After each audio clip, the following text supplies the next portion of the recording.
Good evening, ladies and gentlemen. There is another by-election coming up, and this time it's for the parliamentary seat of Sandakan in Sabah, which fell vacant after the demise of their incumbent Stephen Wong in March. Today, Pakatan Harapan announced that they are fielding 30-year-old Vivian Wong for the polls. Vivian is the daughter of the late Stephen Wong and had served as his political aide. While they are not Harapan component parties themselves, Sabah Chief Minister Shafi Abdal said today that Warisan and UPCO will give their undivided support for this candidate and will work hard for a win.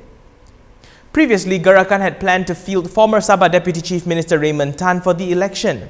However, this was upset when Raymond himself resigned from the party alongside 35 members earlier this week. In the wake of this, Gerakan had announced that the party will not contest the seat anymore, neither will they campaign for any parties or independent candidates.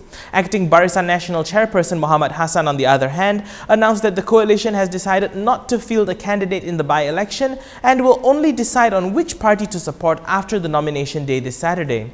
So far, only Pakatan Harapan and Parti Bersatu Sabah or PBS have confirmed their participation in the by-election, which will see its polling date on the 11th of May.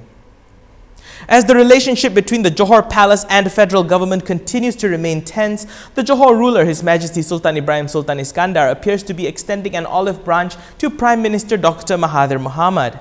In a Facebook posting this afternoon, the Sultan proposed that discussions should be held to iron out the problems between them, suggesting that they set aside any differences.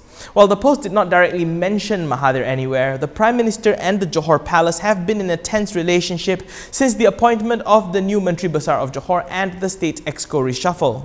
Yesterday, Mahathir said that the state constitutions of Johor and Selangor were nullified following the formation of the Federation of Malaya. The Sultan wrote that he hopes that after this, the focus will be on the pledge to develop Johor.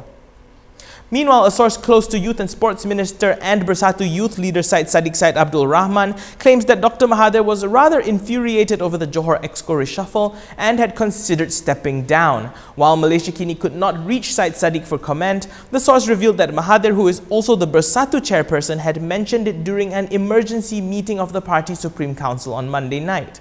The source also said that Mahathir had cooled down by the time the meeting was in session and denied rumors that Mahathir threatened to quit during the meeting itself. While the federal government has agreed to increase its intake for the matriculation program, it was also decided that the 90 to 10 Bumiputra quota will still be maintained. However, according to PKR President Anwar Ibrahim, this is just a temporary measure. The Malay concern is that it should not be taken from the Malays, particularly in some of the faculties in the present universities where Malay participation has been substantially lower.